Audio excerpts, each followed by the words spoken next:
enfants. J'arrive, il y a une femme handicapée. Donc moi, j'arrive à temps. Donc beaucoup de gens arrivent à temps. On garde nos voitures. La dame handicapée, on n'a pas pris sa place d'handicapé. Sauf que nous, on est arrivé à temps. Donc on a placé nos voitures et sa place était derrière. Elle arrive, elle me demande de dégager. J'ai dit à la dame, mais madame, je suis bien reconnaissant que vous êtes handicapé. Mais le mieux serait que vous arriviez à temps. Parce qu'une fois les gens se sont placés, vous n'avez pas demandé aux gens de déplacer leur voiture. Quoi? Tu veux que j'appelle la police? Oui, tout de suite, tu veux que j'appelle la police? Je me suis levé, je suis sorti de ma voiture, je suis allé la voir et dit, madame, gardez votre téléphone. Je vous passe mon téléphone, vous allez appeler la police. Vous voyez, vous êtes plus bête que vraiment, plus bête que même votre chien que vous avez dans la maison, plutôt dans votre voiture. Mais on vous explique d'une chose aussi simple. Vous venez à temps. Comme nous autres, on arrive à temps, vous placez votre voiture. Mais vous appelez, la police viendra faire quoi? La police viendra arrêter un noir, ou la police viendra arrêter un individu, ou la police viendra dire qu'à partir de maintenant, vous attendez que la dame arrive en retard, et elle gare sa voiture et puis vous gare. Oui, madame, je vous explique quelque chose qui est simple, vous appelez la police. Ça, c'est le comportement français. Ça veut dire que, tout de suite, elle veut la guerre. Vous voyez? Parce que pour elle, la police va venir me calmer. Ce qu'elle ignore, elle ne connaît pas la force que moi je possède. On va rentrer en guerre. Donc, si vous prenez par exemple un pays comme Hollande, en Hollande, on privilégie d'abord le dialogue. C'est pourquoi il y a moins de consommateurs de médicaments. Parce qu'on va toujours trouver une solution entre nous, comment on va faire. Vous voyez, c'est pourquoi nous, par exemple, en Afrique, c'est maintenant qu'on est devenu accro des médicaments. Mais nos ancêtres ne consommaient pas ça. Parce qu'ils vivaient dans un monde beau, dans un monde parfait, où leur pensée était toujours Nzambi Mboka Yirikawo. Ce n'est pas la pensée d'aujourd'hui. Hein. Hier, nos ancêtres disaient Nzamboka Yirika, Besala Bele Kumsaba. Donc, la pensée de l'homme noir est toujours une pensée positive. Aujourd'hui, c'est devenu une pensée négative. Et aujourd'hui, on n'y croit plus. L'homme noir n'y croit plus en ce qu'il est. Beaucoup de noirs doutent de leur existence.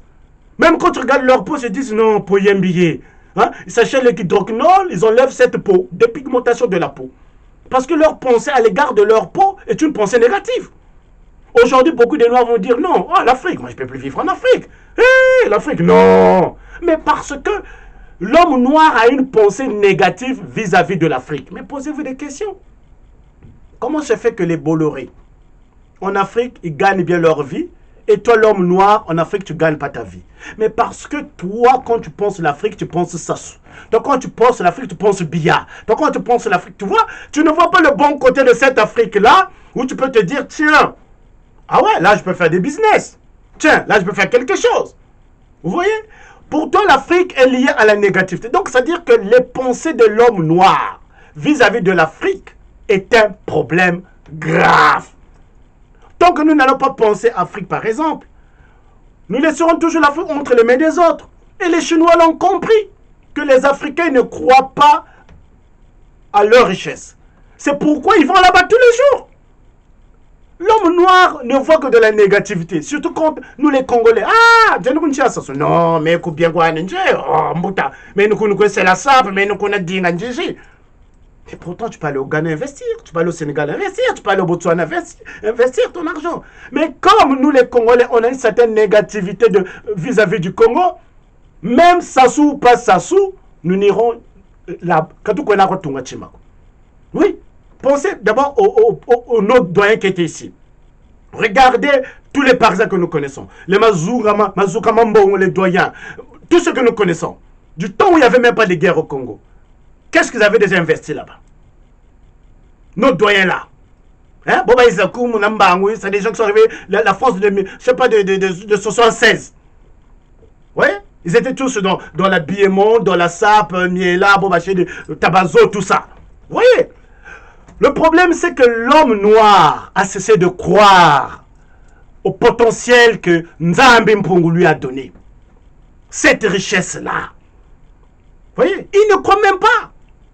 Il ne croit même pas qu'il a une richesse. L'homme noir ne croit même pas. Il n'y a que les autres qui lui font croire oh, mais c'est toi, mais tu as des richesses. Lui-même, il ne croit pas. Il ne croit pas. C'est-à-dire que ce qui reste à l'homme noir, c'est de se dire, bon, écoute, je mets mes terres sous tutelle et je vais ailleurs. Mais parce que nos pensées sont tellement négatives. Prenons le cas des Congolais.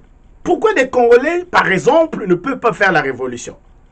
Mais la pensée des Congolais qui sont surtout au Congo, c'est une pensée négative. C'est une pensée des gens qui ont accepté d'être asservis.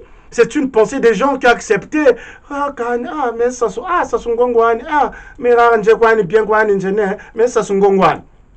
Et ça lui plaît. Vous voyez? Donc la pensée, si tu penses que tu es con, tu seras un con. Si tu penses que tu es vilain, tu seras un vilain. C'est ça la réalité. Donc la pensée des Congolais est un problème vis-à-vis d'une révolution. Ça dit que le Congolais, il a cessé de rêver.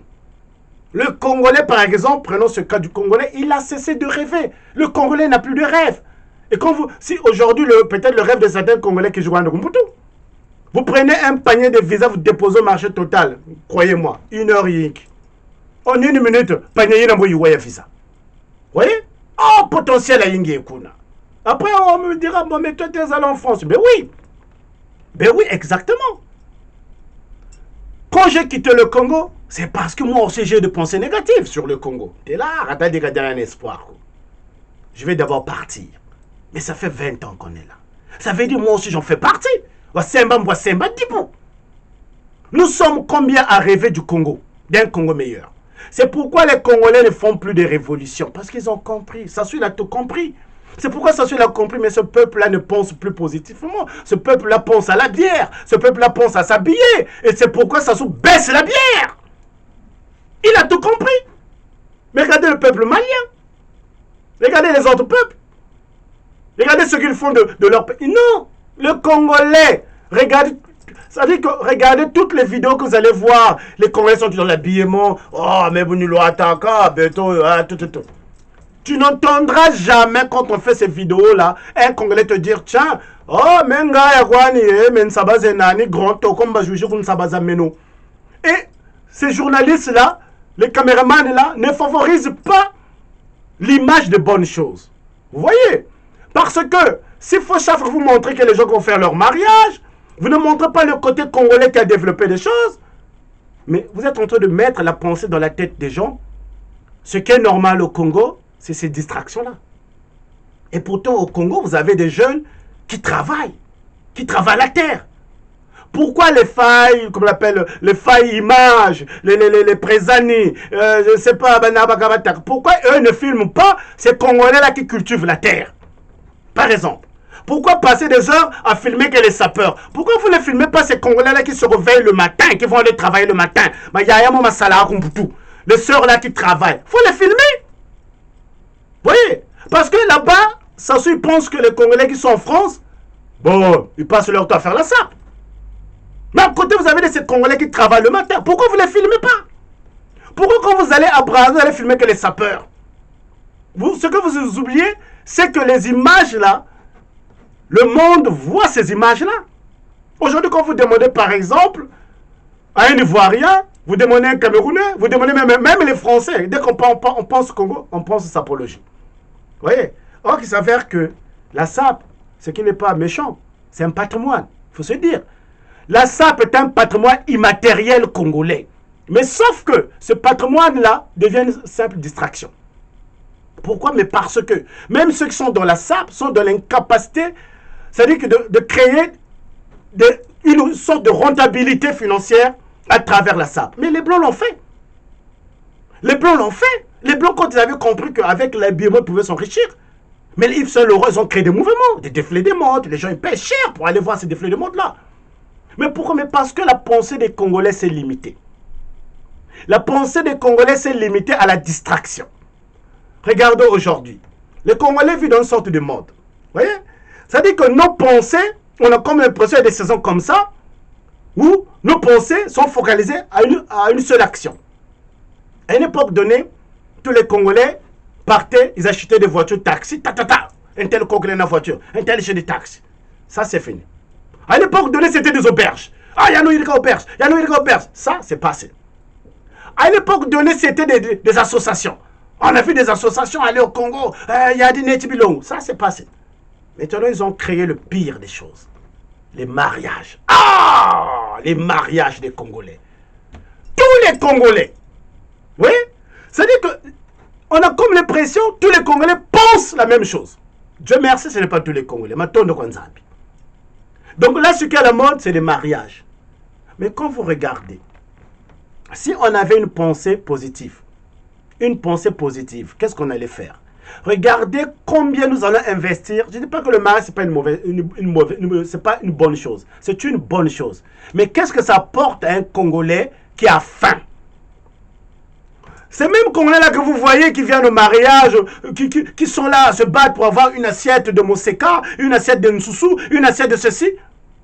J'aurais aimé, quand vous allez à l'occasion des mariages, que vous allez avec des projets. Mais comme nos pensées ne sont plus impactées par un développement d'un pays, maintenant nous allons comme les touristes, pour aller célébrer des mariages. À la fin, tu es content. Ah, mariage, mais non. Mais tu m'en es, bah, tu le co. Tamalonga, peut quoi belle. Mais Tamalonga, il a des problèmes de famille, Tamalonga. Donc, quand tu aurais fini ton mariage, célébrer ton mariage, tu dis, où est le quoi? Qu'est-ce qu'après Tamalonga va être?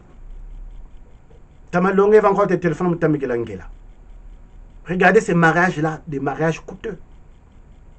Pourquoi? Mais parce que nos pensées ne pensent plus développement.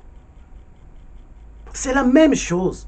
Comme je dis aux gens, si vous voulez comprendre le cas africain, ce qui se passe en Afrique, pourquoi l'Afrique ne se développe pas, faites l'étude sur 2 Congos. Vous allez comprendre pourquoi. C'est-à-dire que nous avons des richesses.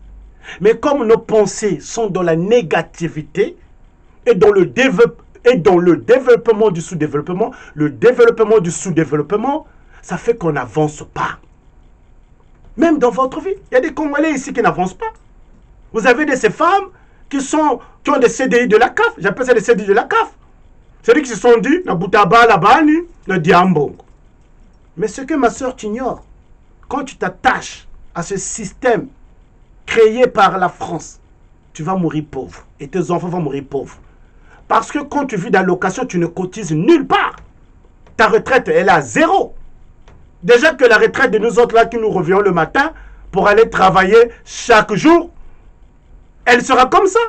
Peut-être on sera dans les 1000 euros. Combien plus forte raison toi qui manges l'argent de la CAF? Quand vous voyez ces caisses-là, à la CAF et compagnie, c'est un système d'abrutissement. Vous fouillez là la CAF, mais ce qui m'étonne, c'est que vous êtes en train de mettre au monde des enfants qui vont être pauvres demain, qu'on va utiliser comme des esclaves dans ce pays. Parce que la CAF, ça dit que tes pensées, ça dit que tu as fait tant de kilomètres. Tu es arrivé. La France est un pays où tu as des opportunités. Non, mais comme tes pensées sont négatives, tu te dis, ah, maintenant, diapagne la CAF. Tu vois, la négativité de la pensée a fait de toi une paresseuse ou un paresseux. Parce qu'il n'y a pas que les femmes, il y a même les hommes à dire quoi la CAF. Ça dit 20 ans qu'on peut la CAF à dire quoi. Ce que tu ignores, tu es en train de mettre au monde des enfants. Quand ces enfants-là vont arriver à un âge donné, comment tu vas payer leurs études? Ma tata m'a 10. Bah là-bas à 10. Hein? Oui. Pourquoi? Mais parce que même vivant en France, et pourtant en France, est-ce qu'en France c'est Denis Sassou Nguesso qui t'empêche de les travailler? Non, mais parce que tes pensées sont négatives. C'est-à-dire que tu continues, mais parce que la paresse fait partie d'un état d'esprit. Ah oui. Je ne dis pas que c'est pas bien de prendre les allocations. Mais les allocations en France, par exemple, devaient permettre à un être humain de décoller. Moi, à une époque donnée, j'étais aussi au RSA. Mais parce que j'habitais dans un village, je n'avais pas du travail. Ah, RSA Rabangé.